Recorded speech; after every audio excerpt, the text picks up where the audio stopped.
Brady was born November 29th, 2000, and he was born in the morning around 9 a.m. So at that point, he was, as far as we knew, a healthy 8-pound baby. And so we enjoyed that day. Grandparents came in to meet him and thought everything was good, and we'd be on our way in a day or two. But it was when his pediatrician, Dr. Kozlov, came in for rounds on the next morning to check Brady out, where he noticed that he had a heart murmur. So they did an echo right away, and then that's kind of where everything kind of fell apart.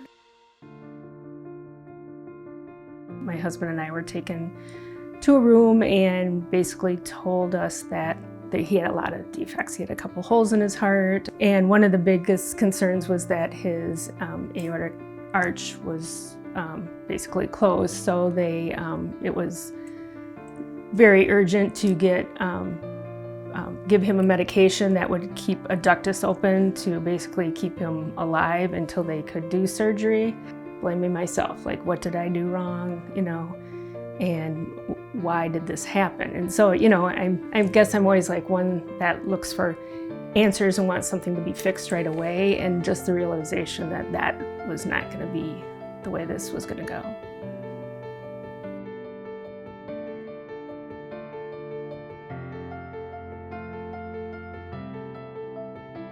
It seems like it was an all-day thing.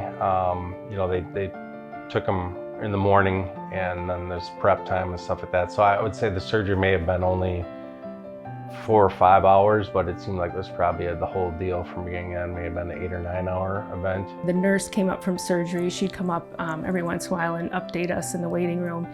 And at one point she came up from surgery and told us that they could not get him off a bypass. We didn't think at that point that he was going to make it through surgery. And at that point I do kind of remember that I did just kind of shut down, and I just, I think I laid on the couch in the waiting room and just totally shut down. So.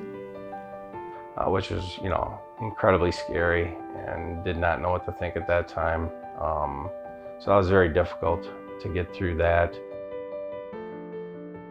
In my memory, it seemed like it wasn't much longer after that they came up and said that they were able to get him off a bypass, and he was doing better. So that was really encouraging words to hear that. And it was late in the day when we were finally able to see him. So very shocking. I mean, he was hooked up to so many tubes and different things that it was hard to, identify that was my son. Many times it felt like you'd take, a step forward and then a step back, and it was kind of that, day to day. It just was back and forth with how he was doing, and just kind of wondering if he was ever gonna get out of the hospital. We were in the hospital for probably, I think, another 6 or 7 weeks, and he was born the end of November, so we're talking through Christmas and through New Year's and into the middle of January before we got to bring him home.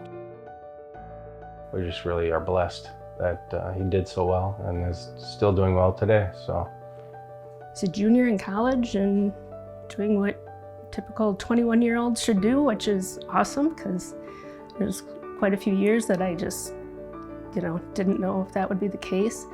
He's so quick-witted. His humor just comes to him naturally. He doesn't force it, and he's just truly funny to be around, because he's just got such a great sense of humor and such a zest for life.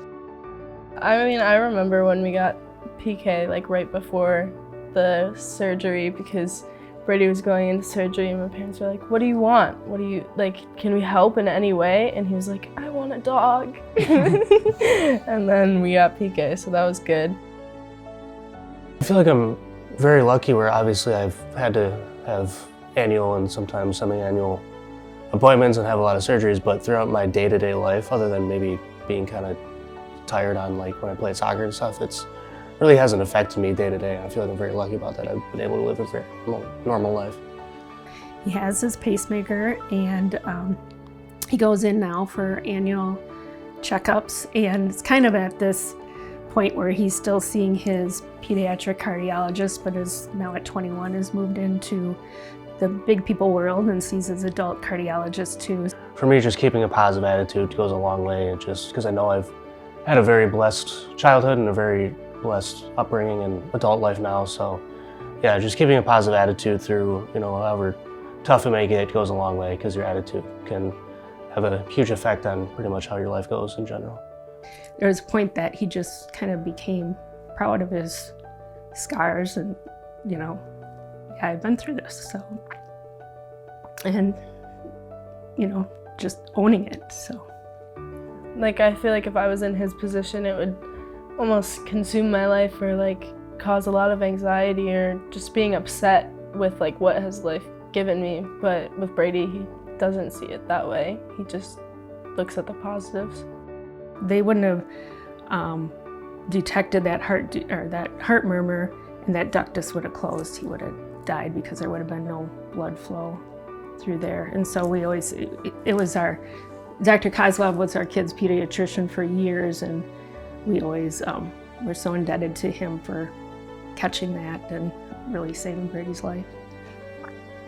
Well, we just know, like with Brady, it's amazing, something that would have been open heart surgery years ago, now they can do through a heart catheterization, so technology like that has just been amazing, and improvements like that are leaps and bounds, and I just anticipate more and more of that, improvements on that. Just now having gone through this for the last 21 years, I just really appreciate how far everything's come as far as technology and advancements in just the heart world overall. And so we just have always been big supporters of the American Heart Association in that regard.